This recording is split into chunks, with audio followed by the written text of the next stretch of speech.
શ્રીમદ ભાગવત મહાપુરાણ દસમ સ્કંદ એની અંદર આપણે અષ્ટમ અધ્યાયમાં પ્રવેશ કર્યો છે. આઠમા અધ્યાયમાં ગઈકાલે આપણે 1 થી 10 શ્લોક સુધીનું ચિંતન કર્યું છે. આજે 11મા શ્લોકથી પ્રવેશ કરવાનો છે, પરંતુ આપણે સૌથી પહેલા જે કાલે લીધું એનું થોડું રંચક જે છે એ ફરીથી એનું પુનરાવર્તન કરી દઈએ. ગઈકાલે આપણે આઠમા અધ્યાયનો જે છે એ પ્રારંભ કર્યો.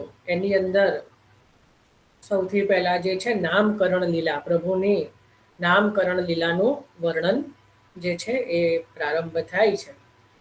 નામકરણ કરવા માટે જે કહેવાય કે ગર્ગ મુનિ આપણે ચિંતન કર્યું છે. ગર્ગાચાર્યજી જે વસુદેવજીના યાદવોના કુલ પુરોહિત છે, એમને વસુદેવજીએ ગોકુલમાં મોકલ્યા અને કહ્યું કે નંદરાયજીને ત્યાં જે અમારા પુત્રો છે એમનું આપ નામકરણ કરો, કારણ કે અમારા પુત્ર હોવાથી આપે કરવું જોઈએ.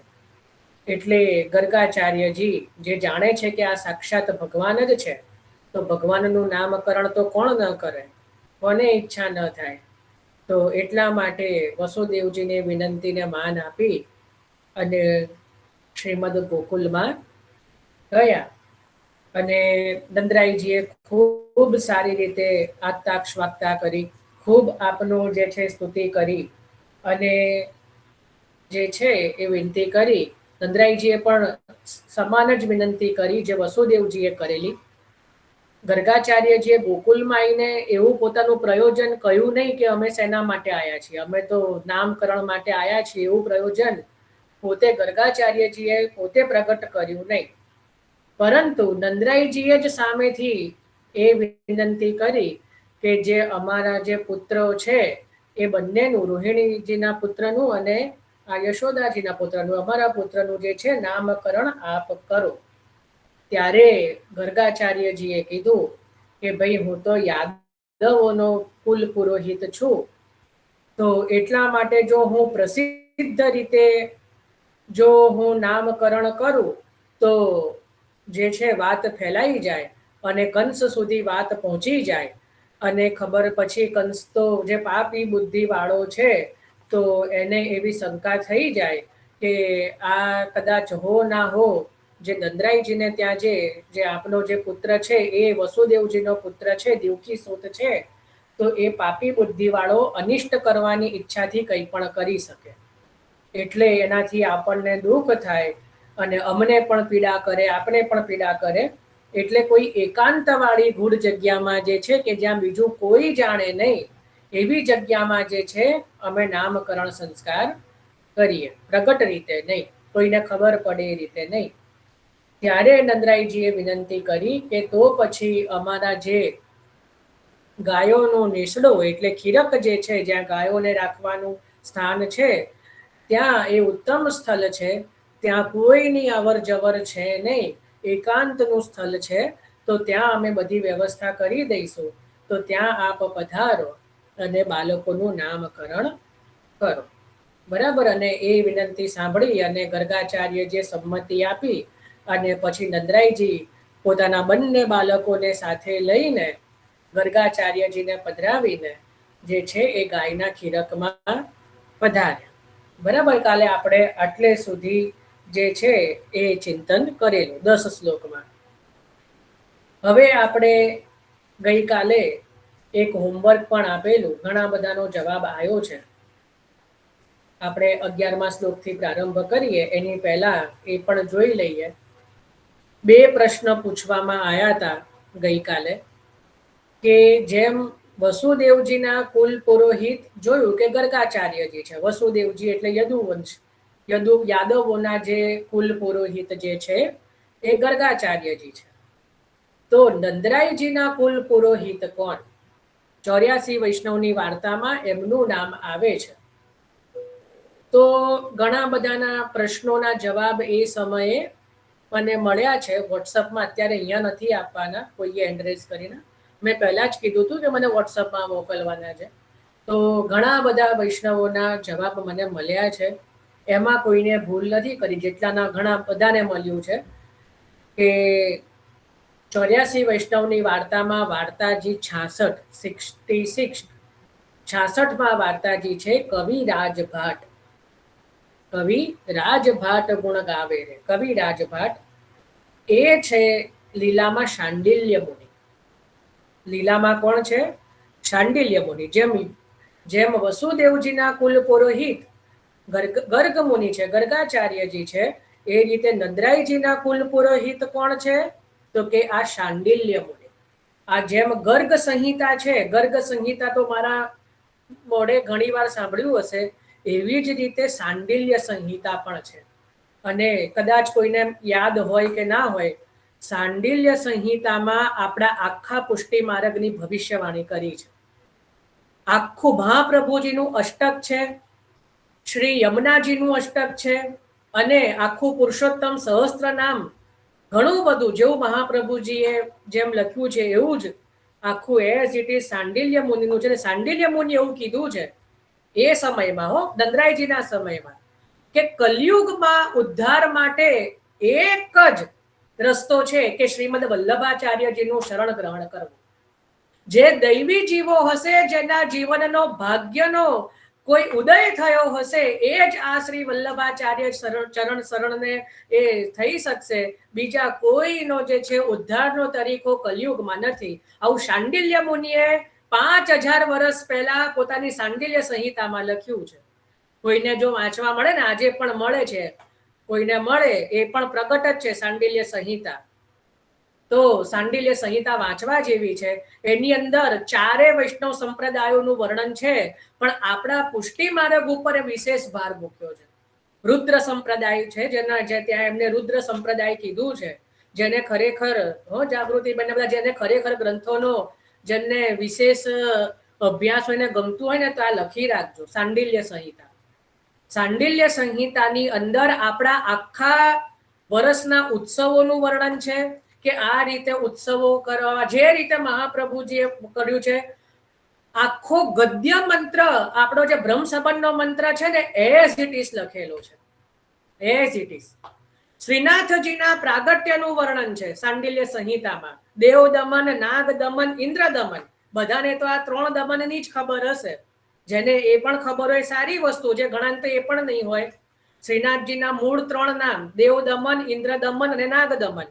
શાંડિલ્ય સંહિતામાં તો બીજા પણ 3 દમન બતાયા છે શ્રીનાથજીના, બરાબર ને? અઘ દમન, એના પછી સર્વ દમન, અઘ દમન, અને એક ત્રીજું પણ દમન છે. એ રીતે 3 નામ, 3 દમન, બીજા પણ બધા ટોટલ 6 દમન બતાયા છે શ્રીનાથજીના નામ, મૂળ નામ. તો શ્રી યમુનાજીનું વર્ણન છે, શ્રી સ્વામિનીજીનું આખું લીલાનું વર્ણન છે, શ્રુતિ રૂપા જે છે, લલિતા જે, બધાનું વર્ણન છે. કારણ કે શાંડિલ્ય મુનિના ગુરુ કોણ? શાંડિલ્ય મુનિને દીક્ષા કોણે આપી છે? તો શ્રી સ્વામિનીજીએ પોતે સાક્ષાત, શ્રી સ્વામિનીજીએ પોતે સાક્ષાત શાંડિલ્ય મુનિને દીક્ષા આપી.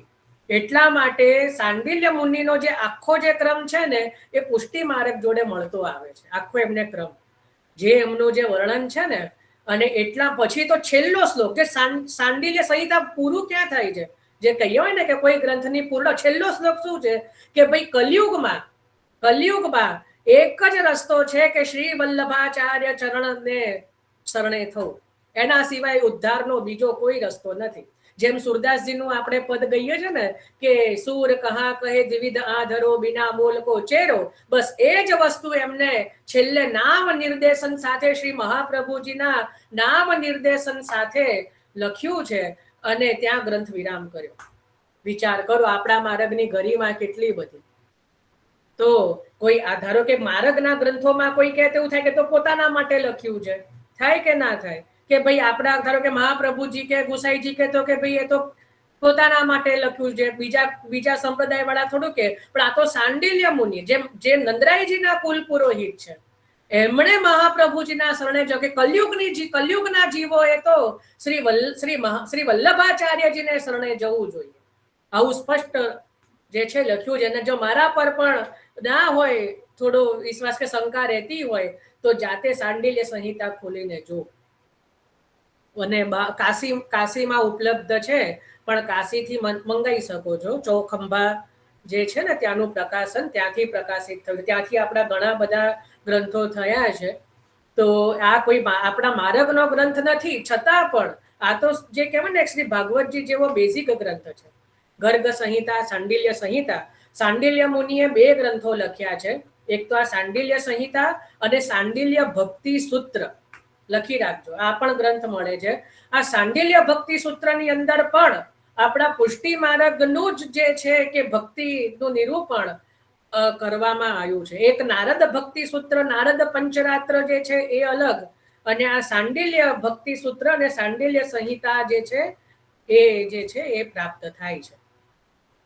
બરાબર, આ 2 ગ્રંથો સાંડિલ્ય મુનિના અત્યારે પણ જે છે પ્રાપ્ત થાય છે. તો આ સાંડિલ્ય મુનિ જે છે એ 84 વૈષ્ણવની વાર્તાની અંદર કવિરાજ ભાટ છે. અને આ સાંડિલ્ય મુનિ કોણ છે? તો નંદરાયજીના કુલ પુરોહિત છે. બરાબર ને, નંદરાયજીના એ કુલ પુરોહિત છે. અને એમને પણ પુષ્ટિ માર્ગનું જ નિરૂપણ કર્યું છે. આખો અષ્ટાક્ષર મંત્ર એઝ ઇટ ઇઝ, આખું જે આપણે સુદર્શન મંત્ર એઝ ઇટ ઇઝ જે છે ત્યાં એમાં સાંડિલ્ય સંહિતામાં આપ્યો છે. આખું જે કહેવાય કે આપણો ગદ્ય મંત્ર બ્રહ્મ સંબંધ મંત્ર એઝ ઇટ ઇઝ આપ્યો છે. બધું જે પ્રમાણે પુષ્ટિ માર્ગનું જે છે એ જ પ્રકારે જે છે એ છે. એટલા જ માટે તમે એ કવિરાજ ભાટના વાર્તાજી ખોલજો, એમાં મહાપ્રભુજી શું કહે છે? ભક્તિ માર્ગ કે આચાર્ય તો તુમ હી હો, ભક્તિ માર્ગ તો તુમને પ્રગટ કિયો હે. વાંચજો કે જ્યારે લીલાનું સ્વરૂપ કીધું ને ત્યાં કવિરાજ ભાટને મહાપ્રભુજીએ, ત્યારે ભાવ પ્રકાશમાં વાંચજો, એમાં તો સ્વયં મહાપ્રભુજી કહે છે કે તુમ તો લીલા में सांडिल्य मुनि हो, तुम याद करो, तुम तो लीला में सांडिल्य मुनि हो, भक्ति मार्ग तो तुमने ही प्रगट कियो है. અમે તો તમારા માર્ગનો વિસ્તાર કરી રહ્યા છીએ. કારણ કે પુષ્ટિ માર્ગનું તો નીવ તમે ત્યાં સારસ્વત કલ્પમાં જ તમે લખી દીધું છે. તો એનો તમે વિચાર કરો. ખ્યાલ આવ્યો કે આ સાંભળતા માત્રથી એમને એ યાદ આવી ગયું, અને પછી જે છે એમને મહાપ્રભુજીના ગુણગાન ગાયા છે. તો આ જે છે એ સાંડિલ્ય મુનિ કવિરાજ ભાટ જે નંદરાયજીના કુલ પુરોહિત છે, હતા એવું નહીં, છે જ, અત્યારે પણ છે. હવે બીજો પ્રશ્ન હતો, આમાં તો બધાને સમજ પડી ગઈ. કુલ પુરોહિત બરાબર, નંદરાયજીના ગર્ગાચાર્યજી ગર્ગ મુનિ, અરે વસુદેવજીના ગર્ગાચાર્યજી ગર્ગ મુનિ અને નંદરાયજીના સાંડિલ્ય મુનિ. બરાબર ને, આમાં કોઈને કઈ શંકા નથી. ખ્યાલ આવ્યો ને બધાને? ચલો હવે બીજો પ્રશ્ન, જેનો સાચો જવાબ કોઈએ આપ્યો નહીં, કોઈ કરતા કોઈએ નહીં, નો 1%. આવું હવે એનું કારણ કહું. હા બોલો વર્ષાબેન. ગોપાલદાસ ક્ષત્રિય નરોડાના. મેં તમને પૂછ્યું, અહીંયા મેં પૂછ્યું છે, તમને પ્રશ્ન હોય તો કહો. જો હવે બીજો પ્રશ્ન હતો કે ભાઈ નંદરાયજીના ખવાસ કોણ છે? બરાબર, નંદરાયજીના ખવાસ કોણ છે?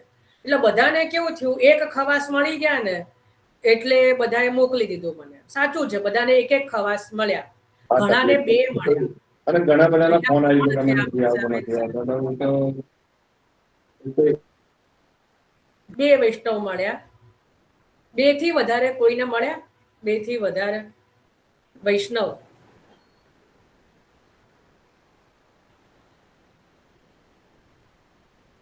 ત્રણ મળ્યા છે. મને મોકલ્યા નથી. હા બોલો, કોણ? નીલાબેન. હા હા, એમ નહીં, કોણ કોણ છે ખવાસ? હા બોલો.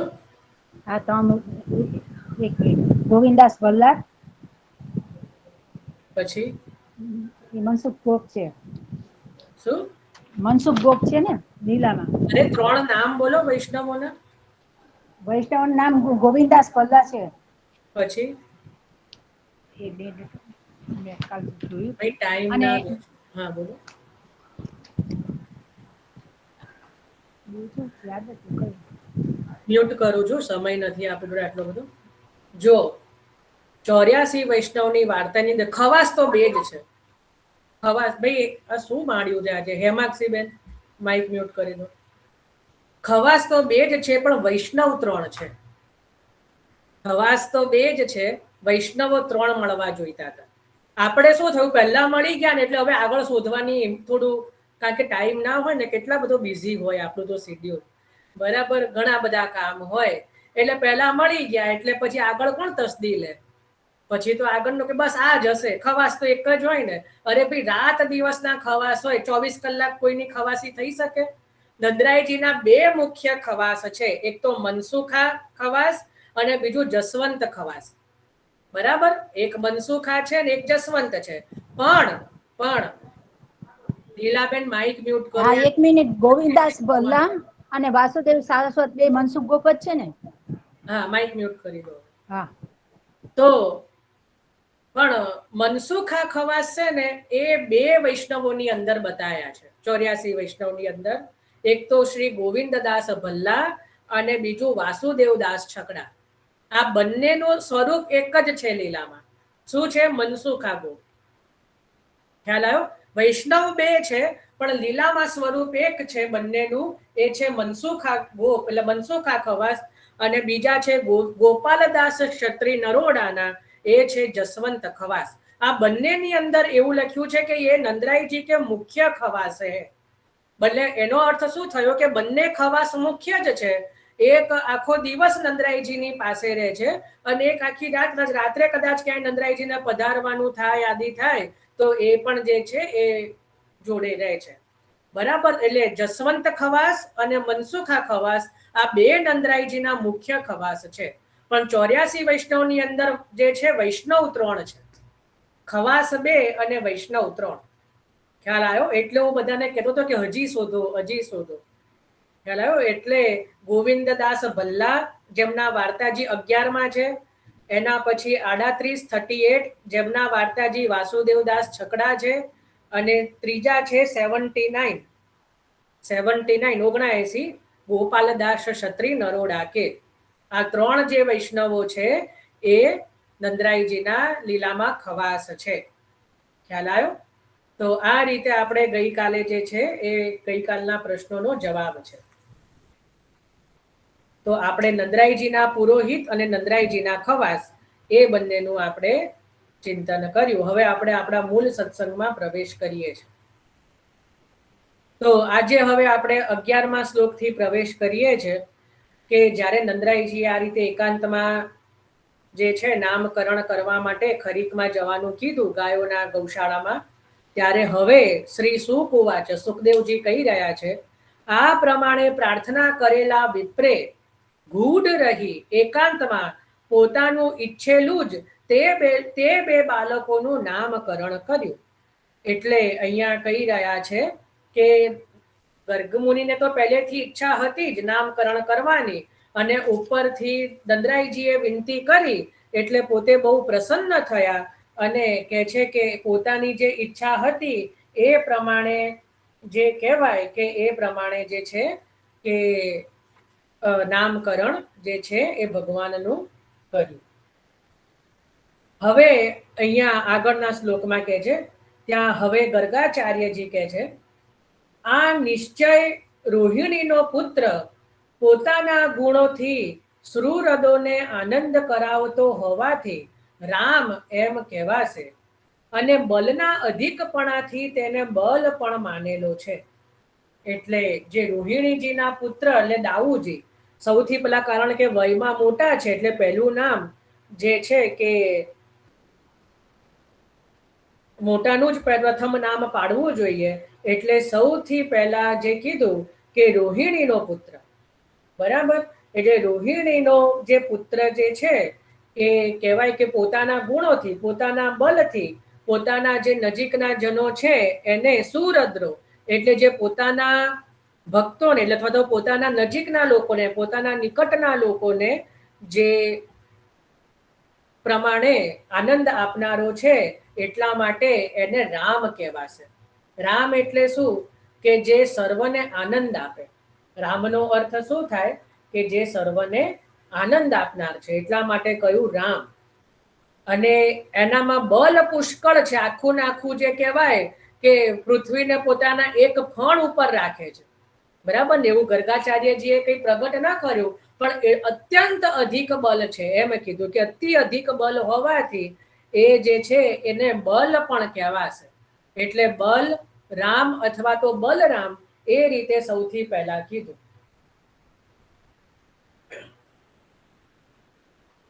હવે આગળ કે છે યદુઓની આમાં જુદાઈ નહીં હોવાથી એને સંકર્ષણ પણ કહે છે.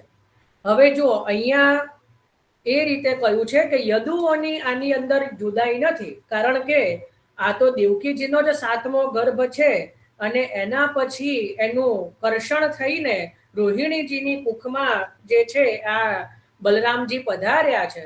અને યાદ કરો, કદાચ હવે તો નહીં જ હોય, જ્યારે આપણે જન્મ પ્રકરણ જોતા હતા, જન્મ પ્રકરણનો 3જો અધ્યાય, જન્મ પ્રકરણનો 3જો અધ્યાય, જ્યારે ભગવાને શેષનાગજીને લીલામાં ભૂતલ ઉપર જ્યારે પ્રગટ થવાની આજ્ઞા કરી, સોરી 3જો પણ નહીં, 2જો અધ્યાય, જ્યારે ભૂતલ ઉપર પ્રગટ થવાની આજ્ઞા કરી ત્યારે દાઉજીને સ્પષ્ટ કીધું, ત્યાં જે કહેવાય શેષનાગજીને સ્પષ્ટ કીધું કે તમને ભૂતલ ઉપર સંકર્ષણ રૂપે ઓળખવામાં આવશે.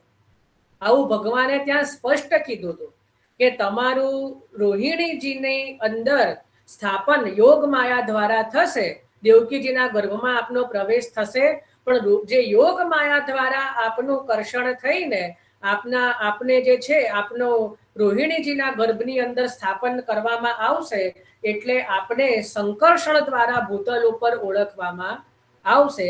એટલે એટલા માટે અહીંયા પણ જે કહેવાય કે ગર્ગ મુનિ શું કહે છે કે યદુઓની આમાં જુદાઈ નહીં હોવાથી, કારણ કે મૂળમાં તો એ દેવકીજીના જ પુત્ર છે, એટલા માટે આને સંકર્ષણ પણ કહેવાશે. કારણ કે ભગવાને જ મૂળમાં જે છે એ સંકર્ષણ લીલામાં જ કહી દીધું છે કે આપને સંકર્ષણ તરીકે ભૂતલ ઉપર આપનું નામ રહેશે. હવે કહે છે કે યુગે યુગે દેહ ધારણ કરનાર આ શ્રી કૃષ્ણના શ્વેત, લાલ અને પીળો એવા 3 વર્ણો રંગ થયા, હમણાં તે કૃષ્ણ થયેલ છે. એટલે આ જે આપનો બીજો પુત્ર છે, પહેલા પુત્રનું તો નામકરણ કર્યું કે ભાઈ એ બલ છે, રામ છે, સંકર્ષણ છે, એટલે બલરામ અને સંકર્ષણ એમના મૂળ નામ થયા કે એ નામથી તો ઓળખાશે જ. અને જે હવે બીજા જે પુત્રનું જે નામકરણ છે એમાં કે છે કે યુગે યુગે દેહ ધારણ કરનાર, આ જે છે એ સામાન્ય પુત્ર ન સમજશું, આ તો દરેક યુગમાં અલગ અલગ રૂપથી, અલગ અલગ જે છે રંગથી પ્રગટ થાય છે. તો યુગે યુગે જે છે દેહ ધારણ કરનાર આ જે આપનો બીજો પુત્ર જે છે એ શ્વેત, લાલ અને પીળો આવા 3 વર્ણના રંગ એ ધારણ કરે છે. અને અત્યારે કલિયુગની સંધિના કારણે હવે કૃષ્ણ એટલે શ્યામ વર્ણના હવે પ્રગટ થયા છે. એટલે ભગવાન અત્યારે જે શ્યામ વર્ણના જે છે એ તો ભગવાનનું મૂળ સ્વરૂપ છે, પણ જે સતયુગ, ત્રેતાયુગ અને જે દ્વાપરની શરૂઆતમાં ભગવાન સતયુગમાં શું છે, શ્વેત વારાહ રૂપ. વારાહ રૂપ કેવું છે તો શ્વેત છે, એટલા માટે કીધું કે શ્વેત રંગવાળા છે, શ્વેત વારાહ રૂપ. એના પછી કીધું કે લાલ રંગના, તો જે રામચંદ્રજીનું સ્વરૂપ છે ને એ સેજ તપેલા અગ્નિ જો આપણને લાગે કે શ્વેત છે, ગૌર છે, ગૌર તો છે જ, પણ શ્વેત ઉપર છે. ધારો કે કોઈ એકદમ ગોરું હોય પણ એનામાં જે લાલાશ કેવી દેખાય, ઘણીવાર જો લોહી વધારે હોય તો કેવી લાલાશ દેખાય, તો લાલ કહીએ કે લાલ ટામેટા જેવા છે, બરાબર. તો એ રીતે અહીંયા ભગવાન પણ જે છે ત્રેતાયુગની અંદર જે કહેવાય કે એકદમ જે કહેવાય રામચંદ્રજીનું સ્વરૂપ કેવું છે કે શ્વેત રંગના તો છે જ, પણ લાલાશ ઉપર છે. એટલા માટે અહીંયા કીધું કે શ્વેત અને લાલ.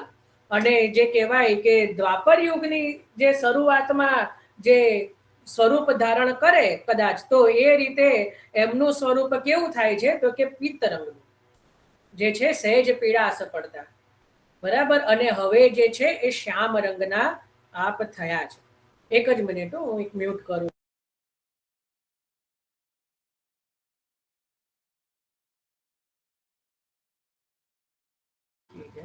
તો કહી રહ્યા છે કે હવે જે કલયુગની જે સંધિના કારણે હવે કૃષ્ણ એટલે શ્યામ વર્ણના થયા છે. તો હવે કૃષ્ણ થયેલ છે. જો અહીંયા જે મૂળ નામ કીધું કૃષ્ણ ગતામ, એટલે હવે એ કૃષ્ણ થયેલ છે. એટલે કૃષ્ણ શબ્દ કહેતા ભગવાનનું મૂળ નામ પણ કહી દીધું અને શ્રી અંગનો વર્ણ પણ કહી દીધો કે હવે એ કૃષ્ણ થયેલ છે. કારણ કે કૃષ્ણ શબ્દ શું છે કે કૃષ એ સત્તાવાચક છે અને અણ જે છે એ આનંદવાચક છે. લખી રાખજો, કૃષ્ણની અંદર કૃષ્ણ શબ્દની સંધિ છૂટી પાડીએ તો જે કૃષ જે છે એ સત્તાવાચક છે અને અણ જે છે એ આનંદવાચક છે. બરાબર. એ બંને જ્યારે ભેગા થાય એટલે એ પરબ્રહ્મનું નામ બને કે જે સત્તાવાચક પણ છે, જે સર્વ ઉપર સત્તા પણ કરે છે અને સર્વને આનંદનું દાન પણ કરનારા છે. એટલા માટે એ કૃષ્ણ છે. બરાબર. હવે એક વસ્તુ જે ગર્ગ સંહિતામાં મેં જોઈ, બહુ સુંદર છે. જો કે મહાપ્રભુજીએ સુબોધનીજીમાં નથી લીધી એ વસ્તુ, પણ કૃષ્ણ શબ્દની એક વ્યાખ્યા ગર્ગાચાર્યજીએ ગર્ગ સંહિતામાં બતાવી છે. એ મને ગમી એટલે એ પણ હું લઈ રહ્યો છું. કૃષ્ણના શબ્દની અંદર તમે લખો, જેમાં સૌથી પહેલા ક છે. બરાબર, ક છે. તો એમાં લખો કે ક એ કમલા સ્વરૂપ છે, એટલે લક્ષ્મી સ્વરૂપ છે. ક શું છે? કમલા, એટલે લક્ષ્મી સ્વરૂપ છે. એના પછી કની નીચે શું આવે? રૂ, કૃ. બરાબર ને? કની નીચે આવે રૂ. તો રૂ જે છે એ રામ સ્વરૂપ છે. કની નીચે આવે રૂ એટલે કૃ બોલતા કમલા એટલે લક્ષ્મી અને રામ એ બંને આવી ગયા. ખ્યાલ આવ્યો? હવે આવે છે ષ્ણ. બરાબર, ષ્ણ અને અણ. તેમાં સૌથી પહેલા ષટકોણનો સ. તો એ જે શ છે, હા, પહેલું તો ક ની અંદર જે કમલા લખ્યું ને એની સાથે લખો બ્રહ્મા પણ છે. એટલે જે બ્રહ્માના પણ અધિપતિ છે. એટલે ક નો શબ્દથી બ્રહ્મા પણ આવી ગયા અને લક્ષ્મી પણ આવી ગયા અને રૂમાં રામ આવી ગયા. હવે જે આવ્યો ષટકોણનો સ, એની અંદર જે કહેવાય કે એ જે શ છે એ વિષ્ણુ રૂપ છે. એ વિષ્ણુ રૂપ છે. કારણ કે વિષ્ણુની અંદર પણ ક્ષણ એ રીતે આવે છે કે નહીં? તો એ વિષ્ણુ રૂપ છે. અને અણ એ જે કહેવાય નૃસિંહ રૂપ બતાવ્યું છે કે એ નૃષિ રૂપ છે. અને એના પછી જે કહેવાય કે જે કૃષ્ણ, જેમ અષ્ટાક્ષરની અંદર આપણે કહીએ કે શ્રી કૃષ્ણ શરણમ મમ, પણ ત્યાં મમ બોલીએ છે ને, તો ધારો કે ક્ષણ શ્રી કૃષ્ણ એટલે 2 ટપકા. એ રસ્વ જે છે એ નર અને નારાયણ રૂપ છે. શ્રી કૃષ્ણ બોલીએ ને આપણે ષ્ણ, તો એના જે 2 જે સ્વર છે એ નર અને નારાયણ રૂપ છે. તો આ રીતે કેવલ એક કૃષ્ણની અંદર બધાનો સમાવેશ થઈ ગયો. વિચારો. તો આપણે કોઈ બીજાનું કઈ બીજો મંત્ર કરવાની જરૂર ખરી? વિચારો. શ્રી કૃષ્ણ શરણમ મમની અંદર બધું આવી ગયું. ચારે જે કહેવાય જયંતીઓ, જે રામ, કારણ કે જ્યાં વિષ્ણુ કીધું ત્યાં વામનજી આવી ગયા. બરાબર. તો રામ, નૃષિ, વામન અને કૃષ્ણ તો છે જ. ચારે જે આપણે ત્યાં જે જયંતી મનાવાય છે એ ચારે નામ અહીંયા ગર્ગાચાર્યજીએ કૃષ્ણ શબ્દની અંદર બતાવી દીધા. એની સાથે લક્ષ્મીજી, કારણ કે બધાને લક્ષ્મીનું થોડું વધારે હોય, તો ત્યાં પહેલા જ કમાં લક્ષ્મીજીને પણ બતાવી દીધા. તો ધનતેરસે હવે લક્ષ્મીએ નમન કરશો કે શ્રી કૃષ્ણ શરણમ કરશો? કારણ કે કૃષ્ણની અંદર લક્ષ્મીજી પણ આવી ગયા. શ્રી કહેતા પણ લક્ષ્મીજી તો આવી જ ગયા. એટલે ઘણા એવું કે અમારે આપણે ધન પૂજા કરવી કે ધન પૂજામાં લક્ષ્મી પૂજન કરવું કે લક્ષ્મીજીનો મંત્ર જાપ થાય કે ના થાય એવું પૂછતા હોય છે. આપણે જરૂર ખરી? કહો મને. આપણે તો શ્રી કૃષ્ણની અંદર બધા આવી ગયા. એટલે આ રીતે પ્રમાણથી પણ બધા આવી ગયા. અને પ્રમેય તો જેને અનન્ય જેના આસક્તિ છે જેમ પોતાના પુત્રની અંદર આખું બ્રહ્માંડ દેખાય, યશોદાજીને તો સ્વયં દેખાયું, ખરેખર દેખાયું, પણ એમને બી આપણને આપણા પુત્રમાં આખું બ્રહ્માંડના દર્શન થાય. તો એ રીતે જે અનન્ય ભક્તો છે એને તો પ્રભુની અંદર પોતાનું સર્વસ્વ દેખાવાનું જ છે. તો બીજા કોઈનો આશ્રય લેવાની જરૂર રહેતી નથી. પણ જો કોઈને પ્રમાણ જોઈતું હોય તો આ અહીંયા પણ શાસ્ત્રોનું પ્રમાણ મળે છે કે કૃષ્ણ શબ્દ કહેવા માત્રથી બધા આવી ગયા, પછી અલગ કોઈનો જપ આદિ રહેતો ક્રમ રહેતો નથી. ખ્યાલ આવ્યો કે નહીં? ઇવન તમને જો એક મજાની વાત કહું, આપણે ત્યાં 4 સંપ્રદાયો છે વૈષ્ણવ સંપ્રદાય. એની અંદર જે રામાનુજ સંપ્રદાય છે, એ રામાનુજ સંપ્રદાય જે છે ને એ રામચંદ્રજીને મુખ્ય માને, જેમ આપણે શ્રીનાથજીને કૃષ્ણને મુખ્ય માનીએ, બરાબર ને? તો રામાનુજ સંપ્રદાય જે છે ને એ રામચંદ્રજીની થોડી વિશેષ એમને આરાધના કરે. એમાં ખોટું કઈ નથી કે એમના આરાધ્ય રામચંદ્રજી છે. પણ સાંભળવા જેવું છે, જો એમને મંત્ર જાપ કયો કરે, જેમ આપણા માર્ગનો મંત્ર કયો, શ્રી કૃષ્ણ શરણમ મમ, બરાબર કે નહીં? એ રામચંદ્રજીને માને તો ખરેખર તો એમને રામચંદ્રજીનો મંત્ર એમનો માટે મુખ્ય હોવો જોઈએ કે નહીં? છતાં પણ એમનો મંત્ર કયો છે? નમો નારાયણ. નમો નારાયણ એટલે જે છે એ કૃષ્ણ, એટલે ત્યાં એ જ બુદ્ધિથી કૃષ્ણનો જ મંત્ર, તો કૃષ્ણનો જે છે જપ કરે છે. ખ્યાલ આવ્યો? તો આ રીતે, કારણ કે એ શાસ્ત્રની દ્રષ્ટિએ પણ કૃષ્ણ શબ્દની અંદર બધા જે છે એનો સમાવિષ્ટ એક સાથે થઈ જતો હોવાથી કૃષ્ણના જ જે કહેવાય કે નામનો જપ કરવો જોઈએ. તમને બહુ મજાની વાત કહું, શ્રી ગુસાઈજીએ એક ગ્રંથ લખ્યો છે, અષ્ટાક્ષર મંત્ર તાત્પર્ય નિરૂપણમ. અષ્ટાક્ષર મંત્રની ટીકા લખી છે શ્રી ગુસાઈજીએ. એની અંદર તો ગુસાઈજી એવું કહી રહ્યા છે કે જે કેવલ આખું અષ્ટાક્ષર, પણ આટલો અષ્ટાક્ષર તો જપ કરવો જ જોઈએ, પણ કોઈ કારણથી ખાલી હે કૃષ્ણ કૃષ્ણ એટલું પણ બોલે. શું બોલે? કે હે કૃષ્ણ કૃષ્ણ. તો જેમ અજામિલનો બેડો પાર થઈ ગયો, જેમ નારાયણ નારાયણ કહેતા અજામિલનો બેડો પાર થઈ ગયો, તેમ ખાલી હે કૃષ્ણ કૃષ્ણ જે બોલે ત્યાં પણ પ્રભુ જે છે એને પોતાનો મંત્ર, એ કેવલ નામને પોતાનો મંત્ર માની લે છે. ભગવાનના નામમાં એટલું બધું સામર્થ્ય છે કે કેવલ એક શબ્દને પણ પોતાનો, કારણ કે કૃષ્ણ શબ્દ જે છે એ કેવલ શબ્દ નથી, એ મંત્ર છે. કૃષ્ણ એઝ ઇટ ઇઝ જે શબ્દ કહેવાય એ શબ્દ જ મંત્ર છે. ખબર પડે? આ જેને સમજ, કેટલાને સમજ પડી, મને ના ખબર પડી. આખું શ્રી કૃષ્ણ શરણમ એ તો મંત્ર છે જ, એ તો મહામંત્ર છે, પણ કેવલ કૃષ્ણ શબ્દ પણ પોતાનામાં મંત્ર છે. આવું ગુસાઈજી અષ્ટાક્ષરની ટીકામાં કહી રહ્યા છે. સમજ પડી ને?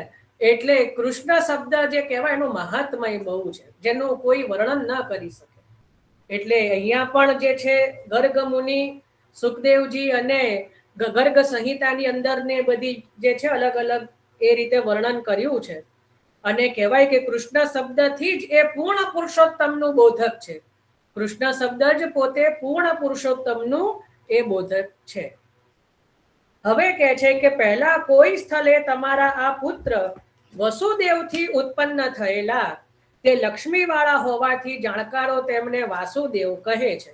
એટલે હવે જો અહીંયા હિન્ટ આપી દીધી. જો અહીંયા મહાપ્રભુજી એક મસ્ત વાત કહે છે કે પહેલા કોઈ સ્થળે, પહેલા ક્યારેક કોઈ સ્થળે તમારા આ પુત્ર વસુદેવથી ઉત્પન્ન થયેલા. એટલે નંદરાયજીને શું લાગ્યું કે કદાચ કોઈ આગલા જન્મની વાત કરે છે, પણ ખરેખર ગર્ગાચાર્યજી શું કહે છે કે તમારા ત્યાં આયા પહેલા જ, થોડા સમય પહેલા જ આ પુત્ર વસુદેવજીને ત્યાં પ્રગટ થયેલા.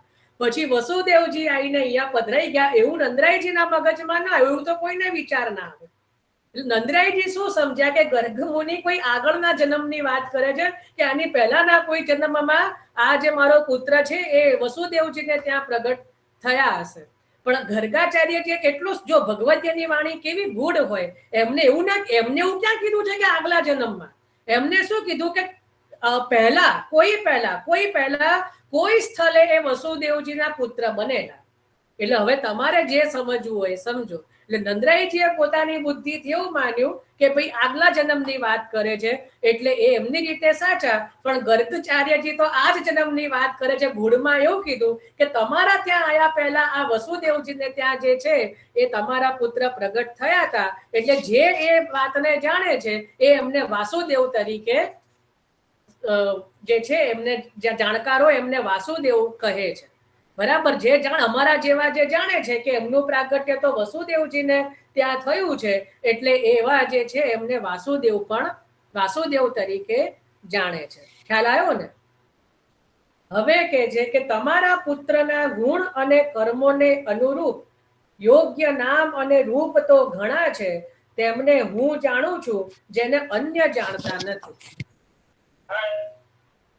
એટલે હરિ તારા નામ છે 1000, એવું જ આવ્યું કે આપના જે પુત્ર જે છે એના રૂપ જે છે, ગુણ, એના નામ અનંત છે, અનંત ગુણ ભૂષિત, જેને થોડા ઘણા જે છે અમે બધા મુનિઓ હોવાથી, તપસિદ્ધ હોવાથી અમે કદાચ જાણી શકીએ, શાસ્ત્રોના જાણકાર હોવાથી અમે કદાચ થોડા ઘણા જાણી શકીએ, પણ જેને શાસ્ત્રનો જે છે કે પરિચય નથી, કે જે સામાન્ય માણસો છે એ એને જાણી શકતા નથી.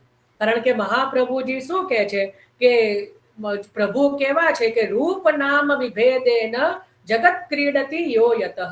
એટલે પ્રભુ જ પોતાના રૂપ અને નામ બદલીને આખા જગતમાં ક્રીડા કરી રહ્યા છે, બરાબર. એટલા માટે જે કહેવાય કે એમના જે રૂપ છે, નામ છે એ અનંત છે, એટલે એને કોઈ પણ પાર પામી શકતું નથી.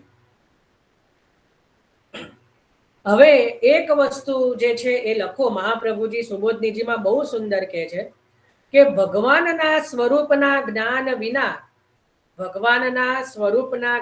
વિના પણ જો ભગવદ નામ ઉચ્ચારવામાં આવે, સ્વરૂપના જ્ઞાન વિના જો ભગવાનના નામોનો માત્ર ઉચ્ચાર કરવામાં આવે તો તે નામ ભગવાનના સ્વરૂપનો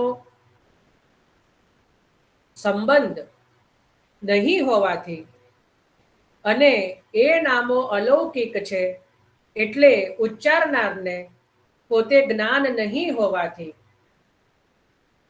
સમજો, ભગવાનના સ્વરૂપના જ્ઞાન વિના જો ભગવાનના નામોનો માત્ર ઉચ્ચાર કરવામાં આવે તો તે નામોનો ભગવાનના સ્વરૂપનો સંબંધ નહીં હોવાથી અને તે નામ અલૌકિક છે એવું જે ઉચ્ચારનારને પોતે જ્ઞાન પણ નહીં હોવાથી, લખ્યું ને, બહુ મોટી વાત છે. જેમ અગ્નિ શબ્દનો ઉચ્ચાર કરવાથી દજાતું નથી, કેવલ અગ્નિ બોલવાથી જેમ દજાતું નથી, તે રીતે ભગવાનના નામોનો ઉચ્ચાર કરવાથી પણ ઉદ્ધાર થતો નથી કે પ્રપંચ મટતો નથી.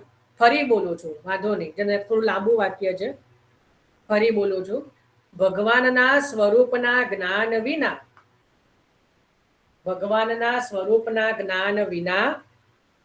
ભગવાનના નામોનો માત્ર ઉચ્ચાર કરવામાં આવે, સ્વરૂપ જ્ઞાન વિના જો ભગવાનના નામોનો માત્ર ઉચ્ચાર કરવામાં આવે તો તે નામનો ભગવાનના સ્વરૂપ સાથે સંબંધ નહીં હોવાથી, તો તે નામનો ભગવાનના સ્વરૂપ સાથે સંબંધ નહીં હોવાથી અને આ જે નામ છે એ અલૌકિક છે, આ જે નામ અલૌકિક છે એનું ઉચ્ચાર કરનારને પણ જે કહેવાય જ્ઞાન નહીં હોવાથી, ઉચ્ચાર કરનારને પણ પોતે જ્ઞાન નહીં હોવાથી, લખ્યું ને આટલું,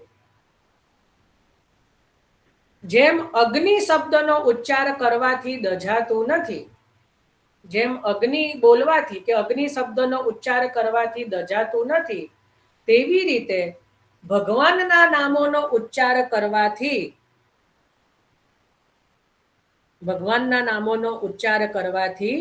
ઉદ્ધાર થતો નથી. કેટલી મોટી વાત કીધી. ઘણા કહે ને કે અમને તો સમજ પડે કે ન પડે અમે તો કરીએ, બરાબર. ઘણા કે કોઈ પણ મન જો, એટલે જ હું કહું છું, કોઈને એકવાર ખોટું લાગી ગયું હતું, મેં કીધું કે શ્રી વલ્લભ શરણમમાં બોલી શકાય નહીં, જો એનું પ્રમાણ અહીંયા આવી ગયું. આપણે આપણા મનથી કોઈ પણ પ્રકારના મંત્રોને બદલી શકીએ નહીં, કોઈ નવા મંત્રો પ્રગટ કરી શકીએ નહીં. શાસ્ત્રમાં જે પ્રકારનું વર્ણન હોય અને ગુરુ પ્રદત્ત જે મંત્રો હોય એને જ આપણે એનું જપ કરી શકીએ, એનું પ્રમાણ અહીંયા આવ્યું. હવે આપણે આને સમજીએ. મહાપ્રભુજી બહુ મોટી વાત કહે છે. અહીંયા બે વસ્તુ કીધી કે એક તો જો તમને એક બહુ મજાની વાત, તમને એક નાનું એક્ઝામ્પલ આપું ને તો બધાને સમજ આવી જશે.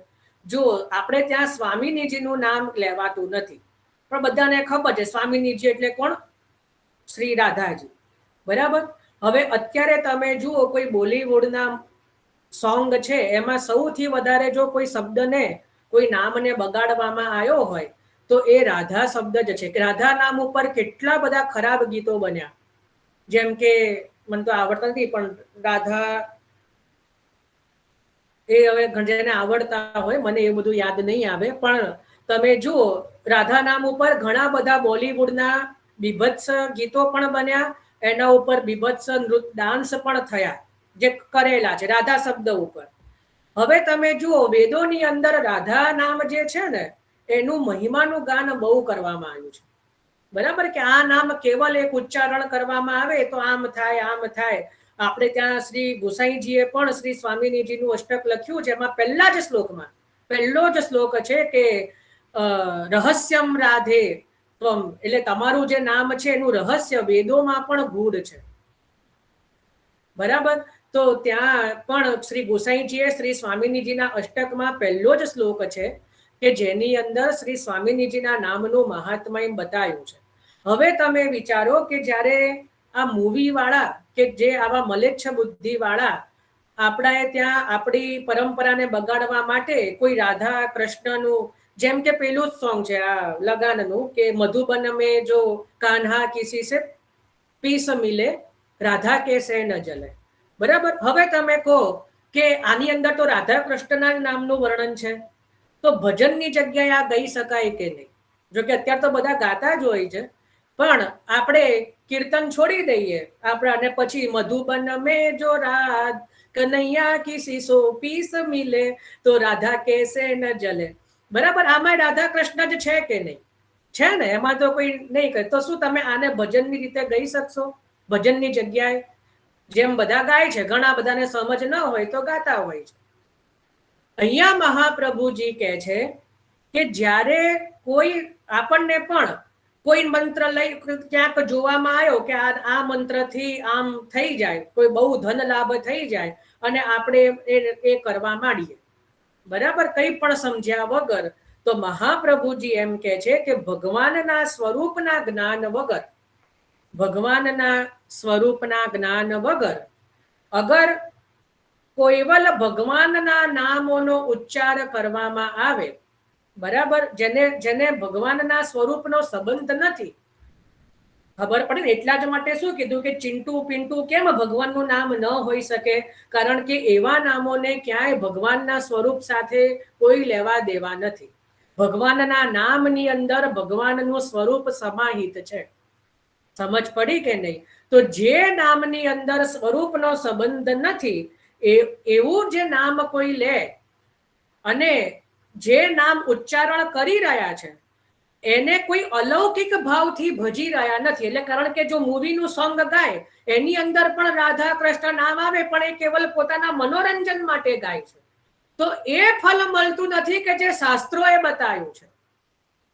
એ ફલ મળી શકે નહીં. કોઈ એમ કે ભગવાનના નામથી તો ભલા પાપો દૂર થઈ જાય, તો આવા બીભત્સ ગીતો ગાવાથી શું ખરેખર પાપો દૂર થાય? આ તો પાપ વધતા જાય, ઉલટું ફલ મળે.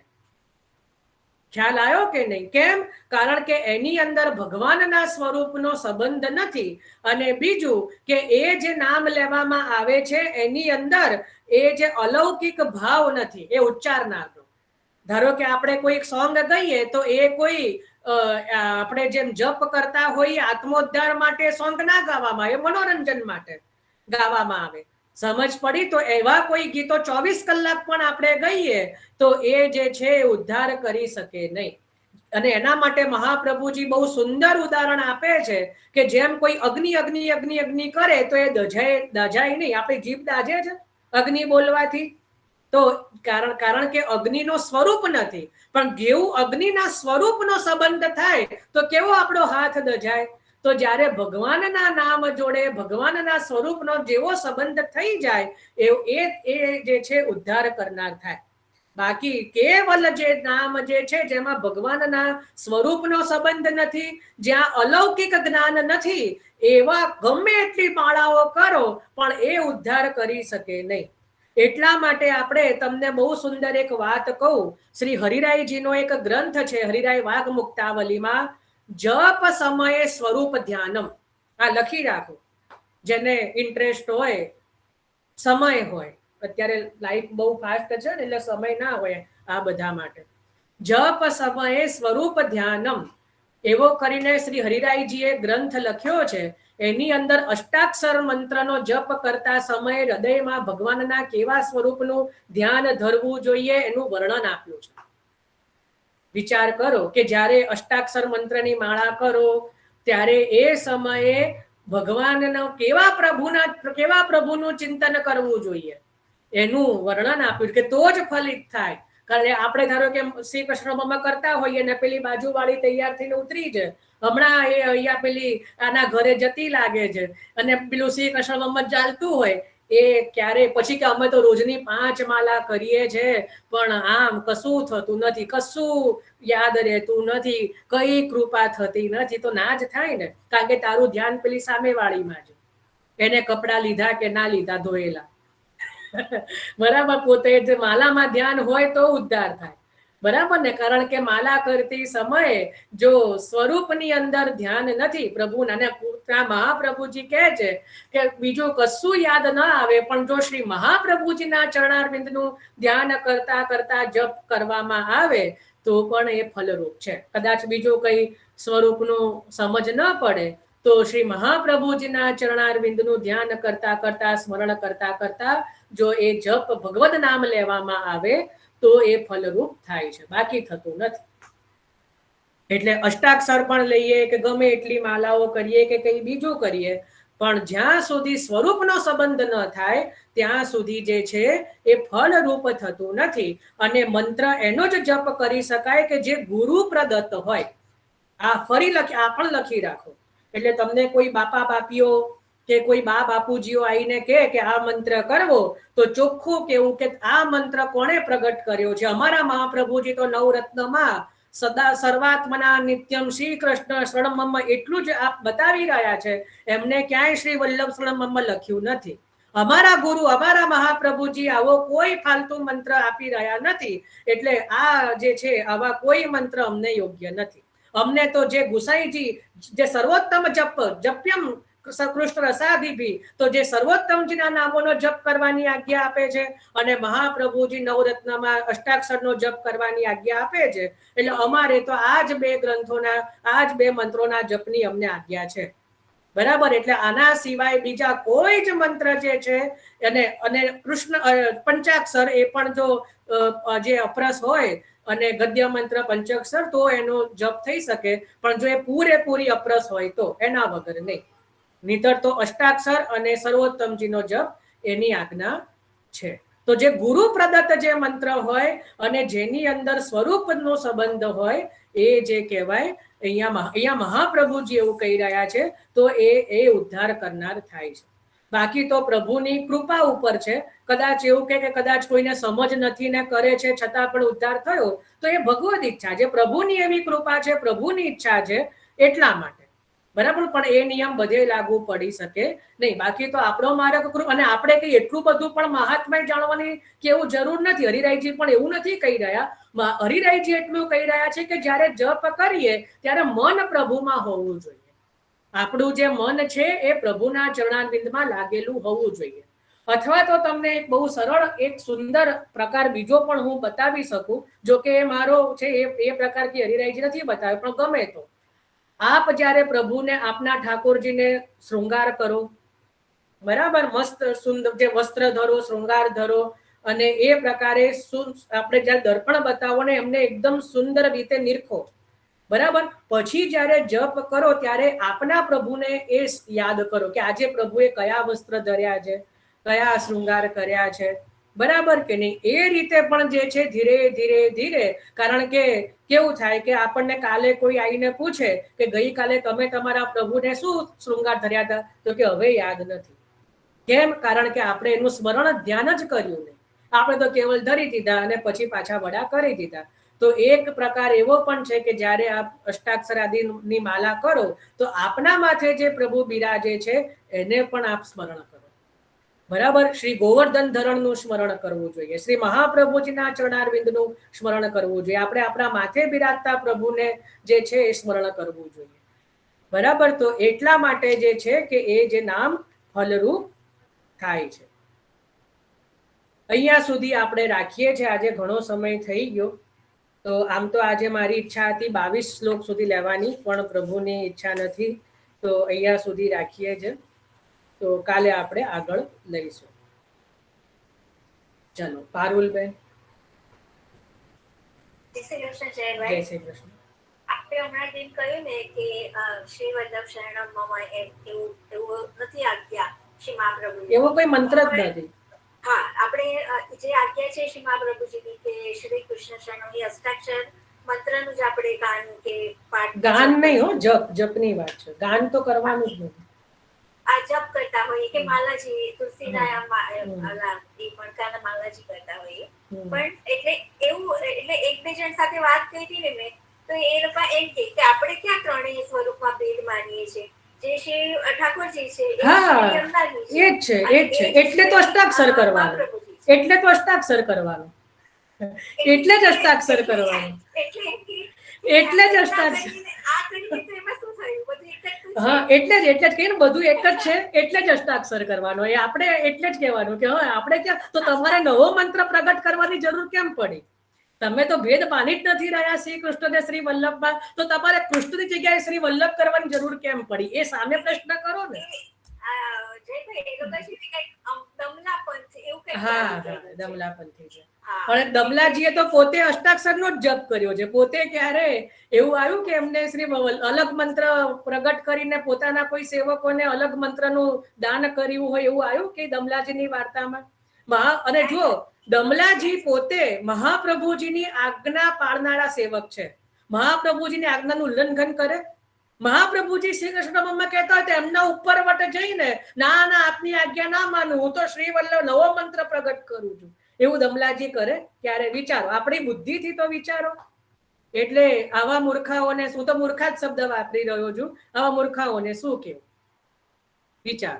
હવે કાલ ઉઠીને કોઈને પણ પોતાના ગુરુમાં બહુ અહોભાવ આવી જાય. મારા ગુરુનું નામ ધારો કે જે દીક્ષા ગુરુનું નામ શ્રી દ્વારકેશ લાલજી છે, તો હું કાલથી શ્રી દ્વારકેશણમાં કરી શકું? એમ તો બધાના અલગ અલગ ગુરુ હોય. કોઈના ગુરુ શ્રી વ્રજેશ કુમાર છે, તો શ્રી વ્રજેશ શરણમાં બધાના ગુરુ અલગ થઈ ગયા. તો પછી કૃષ્ણ ક્યાં રહ્યા આમાં? અને મારા દ્વારકેશ લાલજી હોય કે આપના કોઈ વ્રજેશ કુમાર, કોઈ બી આપના ગુરુ કહી રહ્યા છે કે ના અમારું નામ લેવું? શ્રી મહાપ્રભુજી એવું કહી શકે કે ના કૃષ્ણની જગ્યાએ મારું નામ લેવું? ક્યારે થાય એવું? નહીં તો ગુસાઈજી પોતે આજ્ઞા એવી ના કરે કે ના મહાપ્રભુજી તો કીધા કરે, આપણે તો આ જ કરવાનું. શ્રી વલ્લભ શરણમ એવું કર્યું? મહાપ્રભુજીએ 7 બાળકોએ હરિરાયજીએ ક્યાંય આવું કર્યું? તો એવું બની જ ન શકે ને, એવું કોઈ કરે નહીં. એટલે મનથી પ્રગટ કરેલા કોઈ પણ પ્રકારના મંત્રો હોય જે ગુરુ પ્રદત્ત ના હોય, જે ગુરુએ આપેલા ના હોય. જો તમને એક બહુ મજાની વાત કહું, હવે તમારું છે ને એક બહુ મનનું સમાધાન આજે જો 1 સેકન્ડમાં થઈ જશે. જો જેમ તમે શું માનો કે આપણા ઠાકોરજી પુષ્ટાવેલા હોય તો જ પુષ્ટિ સ્વરૂપ, તો જ પુષ્ટ સ્વરૂપ માનો છો કે નહીં? હા પાડજો. હ પાછા ખોટું કઈ બીજું નથી માનતા ને. કોઈ પુષ્ટાવેલું સ્વરૂપ હોય તો ક્યારે પુષ્ટ માનો છો? કે જ્યારે કોઈ બાળકે પુષ્ટ કર્યા હોય તો પુષ્ટ સ્વરૂપ બધા માનો છો ને? હા તો બોલો. હા બરાબર. તો જે મંત્ર મહાપ્રભુજીએ પોતાની વાણીથી પુષ્ટ ન કર્યો હોય એ પુષ્ટિ મંત્ર હોઈ શકે? જે મંત્ર શ્રી મહાપ્રભુજીએ પોતાની વાણીથી પુષ્ટાવેલો નથી, આ તો અષ્ટાક્ષર મંત્ર મહાપ્રભુજીએ પોતે પુષ્ટ કર્યો કે નહીં? જેમ સ્વરૂપ પુષ્ટ કરે તો એ રીતે મંત્ર પણ મહાપ્રભુજીએ પુષ્ટ કર્યો ને. સર્વોત્તમ નવરત્ન ગ્રંથમાં સ્વયં મહાપ્રભુજીનું વાક્ય છે કે નહીં? અને મહાપ્રભુજી શું નામ આપે છે? નામ નિવેદનની દીક્ષા અષ્ટાક્ષર મંત્રની આપે છે. તો એનો અર્થ શું કે મહાપ્રભુજીએ અષ્ટાક્ષર મંત્ર પુષ્ટ કર્યો કે નહીં? તો જેમ ઠાકોરજીનું સ્વરૂપ પુષ્ટ કર્યું તો એ રીતે આ મંત્ર પણ મહાપ્રભુજી દ્વારા પુષ્ટાયેલો થયો કે ના થયો? અષ્ટાક્ષર મંત્ર અને ગદ્ય મંત્ર. તો જે મંત્ર મહાપ્રભુજીએ પુષ્ટ કર્યો નથી એવો મંત્ર આપણે કરવાની જરૂર ખરી? હવે મને કહો, જે સ્વરૂપ પુષ્ટાવેલું નથી એની સેવા તમે કરશો? કરીશું? આપણા માર્ગમાં સેવા થાય? કરી શકાય, પણ એને આપણા શ્રીનાથજી કહી શકાય જે પુષ્ટાવેલા સ્વરૂપ ના હોય આપણે શું કહીએ? ના, સ્વરૂપ તો પુષ્ટાવવું પડે પછી જ સેવા થાય, કહીએ છે કે નહીં? તો એ રીતે વગર પુષ્ટાયેલા મંત્રોનો જપ કઈ રીતે થઈ શકે?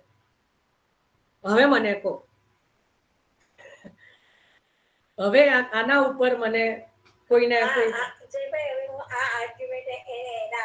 નહીં કરવાની. આ બધા મૂર્ખજનો છે. શું કામ સમય બગાડવો? આપણે કઈ શાસ્ત્રાર્થ કરવા થોડો જન્મ લીધો છે. એમને એમની રીતે કરવા દો. એવો આપણે સમય ના બગાડવો. આપણે તો આપણું કરવું. હા, બોલો ભાવનાબેન. ભાઈ જય શ્રી કૃષ્ણ. જય શ્રી કૃષ્ણ. આપણે આ સફેદ એટલે ઠાકોરજીના સફેદ એટલે વરા, લાલ એટલે રામ, અને પીળામાં શું આવ્યું લાલા? પિત્તમાં એવું કઈ વર્ણન નથી કરેલું, પણ પીતાંબર, પ્રભુ પીતાંબર ધારણ કરે છે એવું જ કર્યું છે. ઠાકોર એવું પિત્ત વર્ણનું અલગથી કઈ, એટલે કોઈ સમયે પોતે પિત્ત સ્વરૂપ પણ ધારણ કરે છે એવું. અને એના માટે મને તો પછી પ્રમાણ શું લાગ્યું, આપણે ત્યાં સ્વરૂપો જે છે જેમ લાલનનું સ્વરૂપ, તો એ ક્યાં શ્યામ છે? તો પિત્ત વર્ણના જ છે ને. તો એમાં પિત્ત વર્ણન આવી ગયા કે નહીં? તો પિત્ત વર્ણનું પણ સ્વરૂપ ધારણ કરે છે તો કરે છે. હા, બોલો રંજનાબેન. નરસિંહ અવતારમાં પિત્તવર્ણ ધારણ કરેલો ને?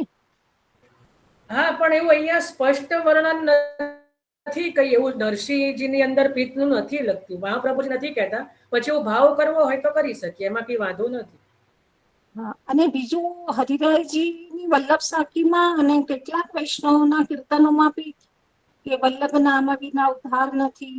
હા, એના માટે મંત્ર બદલવાની જરૂર નથી ને. ત્યાં એવું કીધું કે અષ્ટાક્ષરની જગ્યાએ શ્રી વલ્લભ નામ લેવું. એ તો જે કહેવાય કે વર્ણન કર્યું છે, એવી આજ્ઞા થોડી કરી હરિરાયજીએ કે અષ્ટાક્ષરનો જપ ન કરવો. મંત્ર બદલવાનું થોડું કીધું છે. બરાબર. તો અહીંયા સુધી રાખીએ છીએ. 14 શ્લોક સુધી રાખીએ છીએ.